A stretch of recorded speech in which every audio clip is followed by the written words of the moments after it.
Alors encore une fois les gars, cette liste du Maroc elle fait beaucoup parler. Et ça je pense que c'est souvent le cas. On a l'habitude de ça, on a l'habitude de voir justement à chaque liste, à chaque rassemblement, on voit que ça fait parler, ça fait débat, que beaucoup sont divisés par rapport à certains joueurs qui font pas forcément l'unanimité. Et là on savait que ça allait être le cas encore plus pour cette liste là, avec le contexte actuel, et surtout avec le cas de Ziyech par exemple.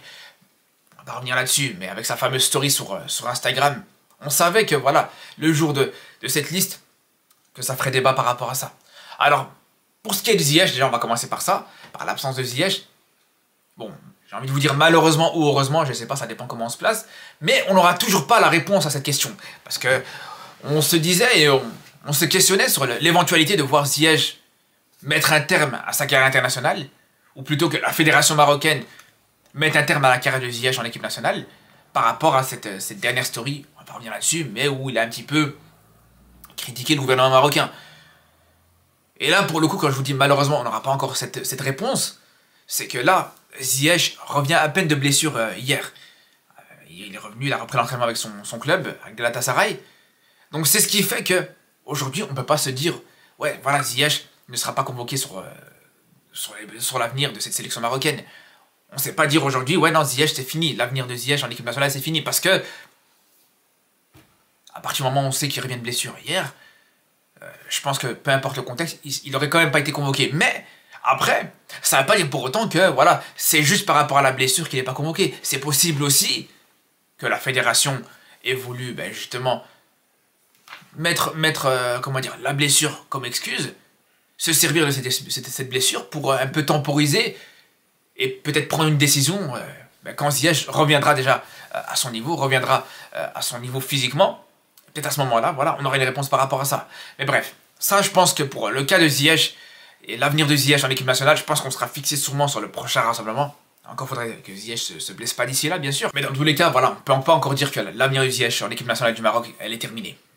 Encore une fois, est-ce que c'est une bonne nouvelle? Est-ce que c'est une mauvaise nouvelle? Pour certains, ça dépend de qui. Moi, je vous ai toujours dit, hein, moi, peu importe ce qui s'est passé, pour moi, Ziyech doit toujours être convoqué avec cette équipe du Maroc, les gars. Pour moi, on peut dire ce qu'on veut, les gars.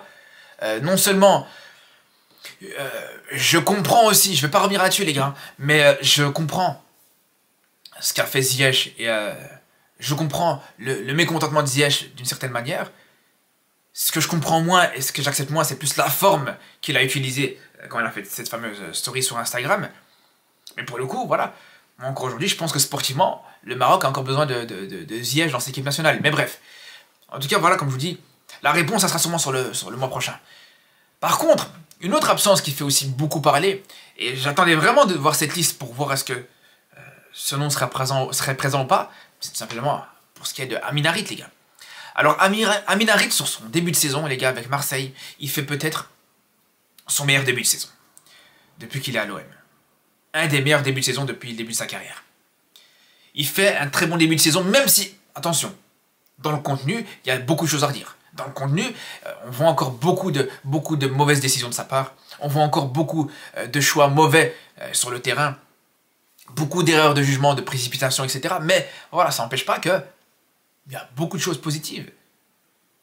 Et j'ai envie de vous dire, les gars, quand on regarde rien qu'au niveau des statistiques, parce que ça reste important, il est quand même actuellement le deuxième meilleur passeur de ce championnat de Ligue 1, les gars. C'est pas rien. Il a 3 buts, une passe D. Il a déjà dépassé son quota à ce niveau-là sur toute la saison passée. Je sais pas si vous réalisez, les gars. Ça veut dire je crois, en 4-5 matchs seulement, il a réussi à dépasser, en termes de buts et de passes D, ce qu'il a fait sur toute une saison, pour la saison dernière.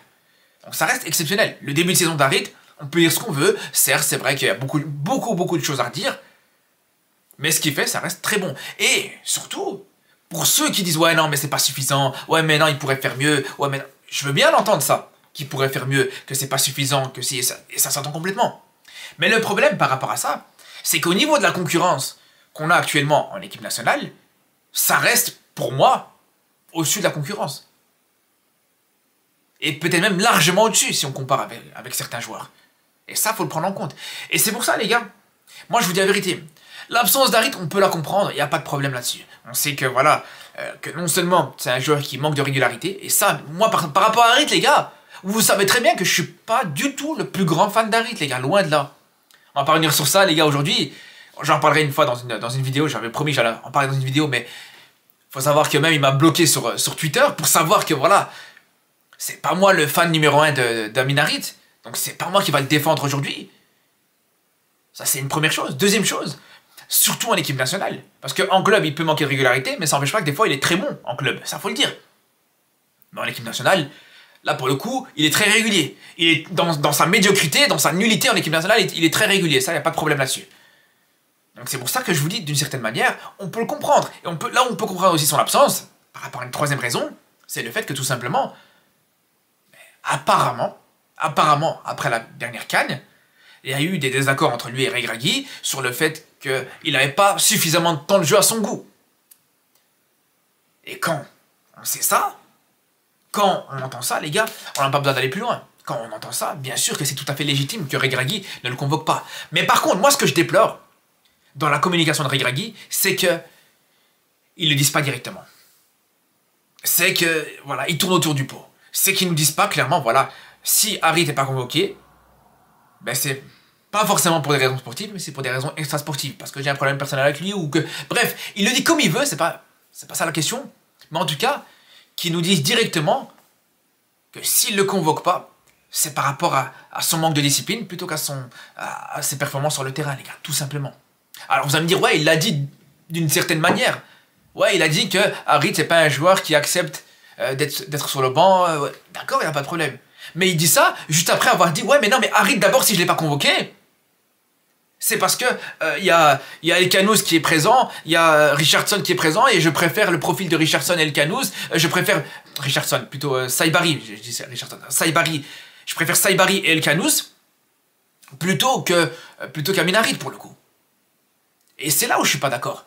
Et c'est là où, personnellement, là, je peux pas l'entendre. Bien sûr qu'il a le droit de préférer tel ou tel profil de joueur, c'est pas ça la question. Mais, soit tu dis directement que ton problème avec Harit, c'est un problème, comme je vous dis, extra-sportif, ou alors tout simplement tu dis rien. C'est tout ce que j'ai envie de dire. Parce que là, justifier l'absence d'Harit sur des raisons sportives en parlant de Saibari et d'Elkanouz, pour moi, je trouve que c'est pas suffisant. C'est pas suffisant, pourquoi? Parce que sportivement, c'est pas cohérent du tout, les gars. C'est pas cohérent du tout de me dire aujourd'hui qu'il préfère Saibari et Elkanouz, dans le sens où, attention, intrinsèquement, je pense que ces deux joueurs-là sont pour moi au-dessus d'Harit. Ça, y a pas de souci là-dessus. Ça, c'est clair et net. Intrinsèquement, pour moi, vraiment, je pense qu'ils ont une marge de progression beaucoup plus importante que celle d'Harit. Et si on parle de l'avenir et si on mise sur l'avenir, il n'y a pas de problème, je peux tout à fait entendre qu'aujourd'hui, ils misent plus sur ces deux-là plutôt que sur Harit. Mais le problème, c'est qu'il y a deux problèmes. Première chose, c'est que là, on ne parle pas de l'avenir. Là, on n'est pas en train de préparer une équipe pour jouer une Coupe du Monde dans 50 ans, ou une Coupe d'Afrique dans 50 ans. On est là, dans une course contre la montre, à préparer une équipe compétitive pour la prochaine CAN. Qu'est-ce que tu nous parles encore d'avenir? Qu'est-ce que tu nous... T'es Madame Irma, toi? T'es une voyante? Tu nous parles de l'avenir à chaque fois, l'avenir... Je veux bien entendre l'avenir, ok, d'accord. Mais au bout d'un moment, faut être lucide. Faut être pragmatique. Faut se baser sur le présent.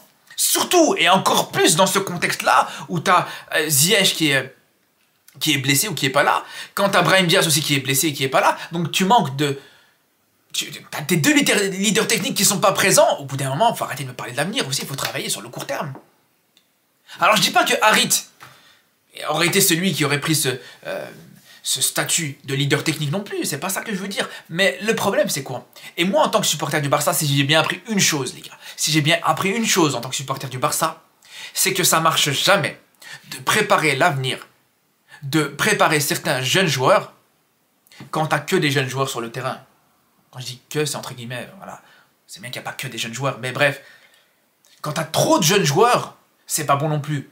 Il faut des joueurs d'expérience pour les accompagner, ces joueurs-là, tout simplement. Et ça, c'est là où pour moi, c'est là où c'est mon principal problème avec ce qu'a dit Regragui par rapport à Saibari et Elkanouz. Parce que là, aujourd'hui, ces joueurs-là, on peut dire ce qu'on veut, mais ils manquent d'expérience en équipe nationale. Contrairement à Harit, on peut dire ce qu'on veut, les gars, mais Harit, ça fait des années qu'aujourd'hui, Il joue à cette sélection, je pense, si je dis pas de bêtises, ça fait 6 ans aujourd'hui qu'il est en sélection marocaine. Donc, qu'on le veuille ou non, il aurait été important dans cette équipe nationale. Et surtout, comme je vous dis, dans un contexte où il aurait pu profiter d'une absence d'un Brahim Diaz, d'un Ziyech, pourquoi pas, pour s'imposer en tant que leader technique. Mais ça, c'est le premier problème, mais c'est pas le seul problème, encore une fois. C'est pas le seul problème.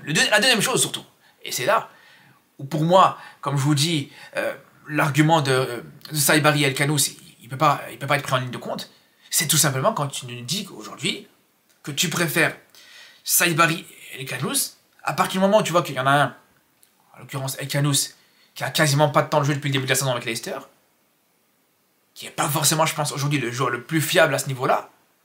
À partir du moment où tu n'as quasiment aucun temps de jeu avec ton club, tu arrives dans un nouveau championnat, tu es là en période d'adaptation, tu n'as pas forcément le plus de rythme, surtout quand tu es un jeune joueur comme El Khanous, ça ne joue pas forcément à ta faveur. Et pour l'autre, pour ce qui est de Saïbari, alors autant ça se passe très bien pour Saïbari avec le PSV, en Ligue des Champions, en championnat, il n'y a pas de problème. Mais par contre, pour Saïbari, en équipe nationale, c'est quasiment le néant en termes de temps de jeu. Il y a très très peu de temps de jeu. C'est pour ça que ça me fait même rire quand Regragui vient dire aujourd'hui « Ouais non, je préfère le profil d'un joueur comme Saïbari. » Mais Saïbari, tu lui fais pas si confiance que ça. D'habitude, il joue très très peu, plusieurs fois. Je suis le premier à m'indigner sur le fait qu'on ne voit pas Saïbari titulaire ou Saïbari jouer, ou jouer plus en tout cas, en équipe nationale. Et moi, c'est ça qui me pose problème. C'est là où je vous dis, pour moi, la réponse, elle ne me satisfait pas. La réponse, elle ne me convient pas. L'argument Saïbari El Khanous, pour moi, il n'est pas à prendre en compte du tout. Et surtout quand d'un côté tu parles Saïbari El Khanous et de l'autre côté tu nous dis ouais, il n'accepte pas d'être sur le banc ou quoi que ce soit d'autre. Je veux bien que d'une certaine manière t'essayes de masquer un petit peu le manque de discipline d'Harit en disant ouais, mais c'est aussi un problème sportif. Non, d'accord, on peut l'entendre. Mais le problème, c'est que là, à ce moment-là, d'une certaine manière, on peut dire qu'il prend les supporters marocains pour les abrutis.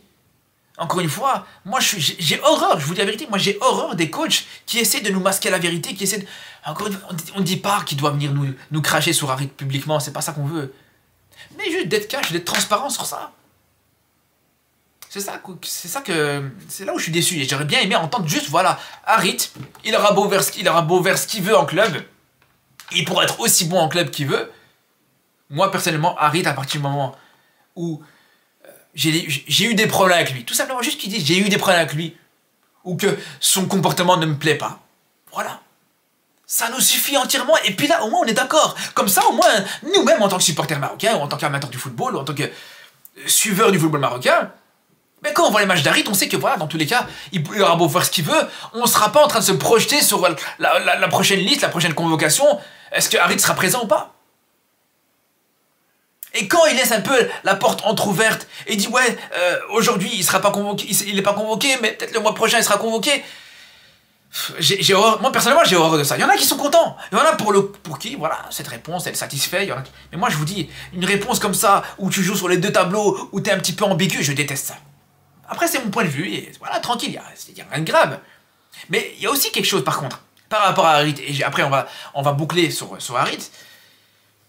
Mais sur ses performances en équipe nationale, parce qu'il y en a beaucoup, voilà, qui reprochent à Harit ses performances en équipe nationale. Il faut dire une chose, les gars, par rapport à Harit. C'est vrai, encore une fois, ses performances en équipe nationale sont très mauvaises. Mais t'as d'autres joueurs qui sont aussi très mauvais en équipe nationale, les gars, faut le dire. D'autres joueurs qui ont la confiance de Regragui, qui sont toujours présents, qui sont présents à chaque rassemblement, alors qu'en équipe nationale, ils sont très très mauvais. Peut-être même pire qu'Harit sur certains points. Et je suis obligé de parler d'un En-Nesyri, par exemple, les gars. Alors, Regragui veut toujours faire confiance à En-Nesyri, et c'est son droit, et c'est tout à son honneur, il n'y a pas de problème. Mais est-ce qu'aujourd'hui, sportivement, est-ce qu'aujourd'hui, En-Nesyri est légitime d'être convoqué? Si on parle que sur l'aspect sportif, sur la forme du moment, et si on ne revient pas sur ce qu'il a fait dans les années Get Up, les gars. Si on parle d'aujourd'hui, ou même pas aujourd'hui, sur l'année dernière, voire même, allez, sur les 2 dernières années après la Coupe du Monde. Est-ce que En-Nesyri, il mérite une convocation? Il mérite rien, les gars. Il mérite rien. Surtout quand t'as un Ouazzani qui, aujourd'hui, pourrait mériter sa chance. Et c'est là où, personnellement, voilà, l'argument d'Harit... il est pas bon en équipe nationale. Pour moi, il me satisfait pas. Donc voilà, ça c'est quelque chose d'important à prendre en compte. Et j'ai envie de vous dire, les gars, par rapport à Harit, c'est vrai que voilà, en équipe nationale, c'est pas ouf. Mais ce qu'il faut encore une fois se rendre compte, et c'est pour ça que j'insiste autant sur Harit, et c'est pour ça que j'ai envie vraiment d'être fixé par rapport à Harit, c'est parce que, je vous le dis les gars, au niveau de la concurrence, actuellement, en l'absence de Brahim Diaz au milieu de terrain, de Ziyech aussi qui peut dépanner au milieu de terrain, tout ça, là actuellement les gars, je suis désolé, hein, sur les milieux offensifs, comme je vous dis, t'as Saïbari, il n'y a pas de problème, en club c'est très très bon, mais en équipe nationale ça manque d'expérience, il manque de temps de jeu, il manque cruellement de temps de jeu. El Kanouz, je vous en ai parlé aussi les gars,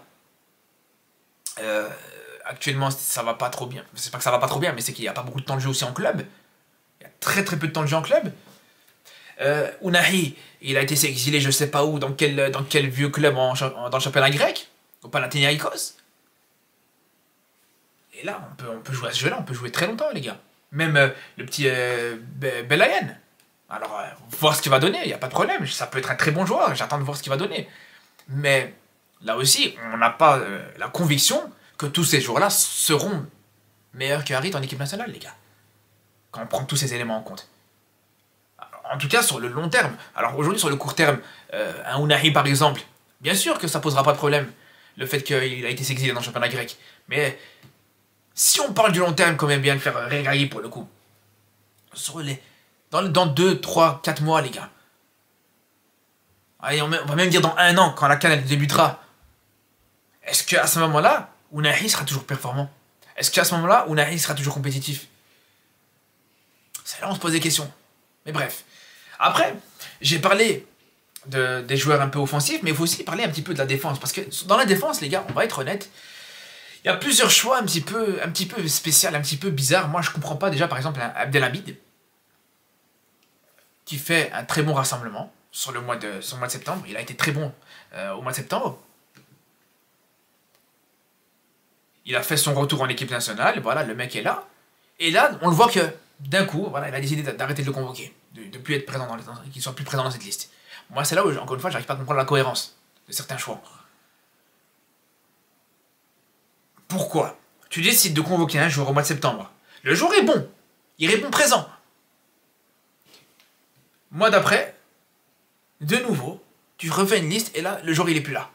À quoi ça sert alors de l'avoir convoqué sur le match précédent? C'est là où je vous dis, j'ai du mal à comprendre. Surtout quand on voit les joueurs qu'il a pris, c'est pas des joueurs, c'est pas non plus comme s'il avait pris des cracks. Alors il y a Herkes, il y a pas de problème, ok, voilà, joueur de Botola, il a fait le Raja, il a fait le Wydad, mais voilà, en termes d'expérience, ce qu'il pourrait apporter à l'équipe nationale, je pense pas que c'est supérieur à ce que peut faire Abdelhamid. Abkar, les gars, pareil, je vous dis ce joueur, je peux plus me voir, les gars, c'est fini, moi Abkar, faut plus me parler de lui. En équipe nationale, on voit que le niveau est très faible.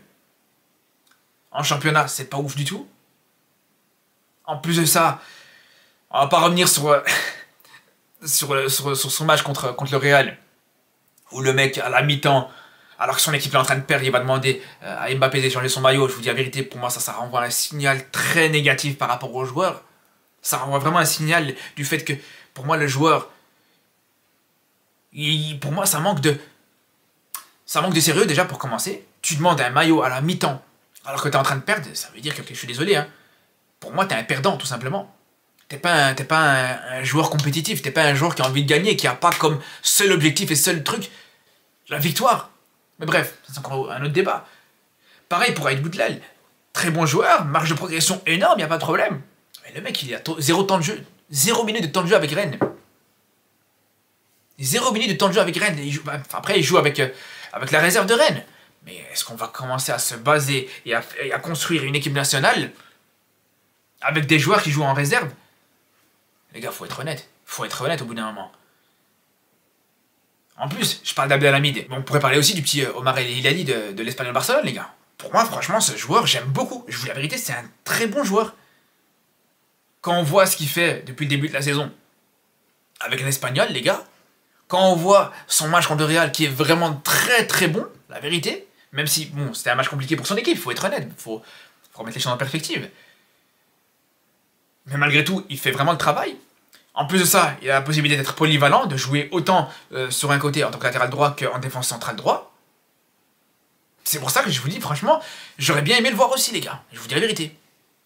Et pour terminer, avec un joueur aussi, ben, je pense qu'il a beaucoup fait parler hier soir, et moi-même, j'en ai beaucoup parlé.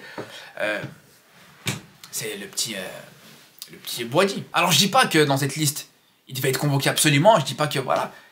Mais moi, ce que j'aurais aimé avoir, ou ce que j'aurais aimé entendre, ben, c'est que on a des petits signaux positifs, des signaux qui montrent en fait que voilà, que la fédération marocaine veut le convoquer, que là, les démarches elles sont en cours, ou en tout cas, qu'il y a des discussions qui sont en cours. Est-ce que le joueur veut jouer ou pas? Est-ce que le joueur, peut-être qu'il ne veut pas encore jouer en équipe nationale, ce qui est entendable, hein, ce qu'on peut entendre. Hein. Un joueur de son âge, de 17 ans, qui vient d'avoir 17 ans en plus, c'est sûr et certain qu'il ne va pas forcément vouloir directement, se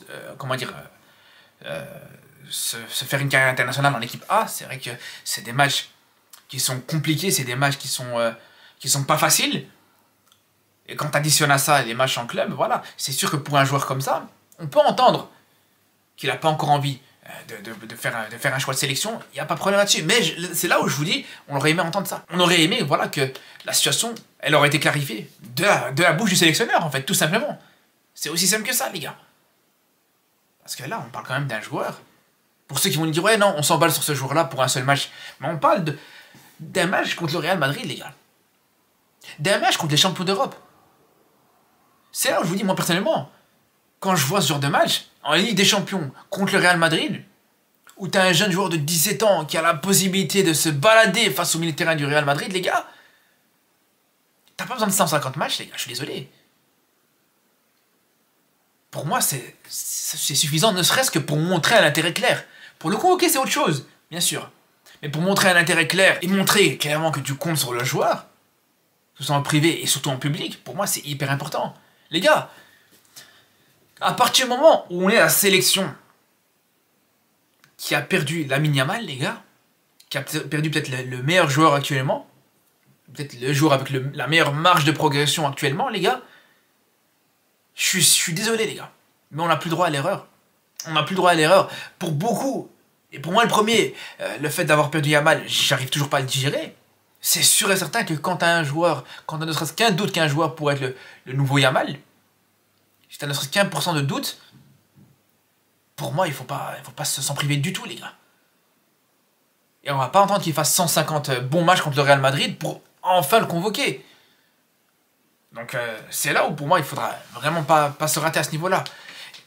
En tout cas, j'attends justement sur les prochains rassemblements, sur les prochaines conférences de presse, de voir, à défaut de le voir convoquer, mais de voir clairement qu'il y a un intérêt. De voir clairement que Regragui montre publiquement que la fédération marocaine est intéressée de le convoquer. Tout simplement, les gars. Et qu'on fasse pas d'erreurs qui pourraient nous coûter très cher. C'est tout ce que j'espère. Sur ce, les frères, j'ai hâte de voir, justement, bien sûr, ce rassemblement du mois d'octobre contre la Centrafrique avec ces deux matchs qui vont pas forcément être faciles, même si, bien sûr, c'est des matchs qui sont largement abordables pour cette équipe du Maroc. J'aurai hâte de voir aussi ces nouveaux joueurs. En tout cas, les frères, on se dit à très vite pour reparler de cette équipe nationale du Maroc, et surtout d'ici là. Prenez soin de vous.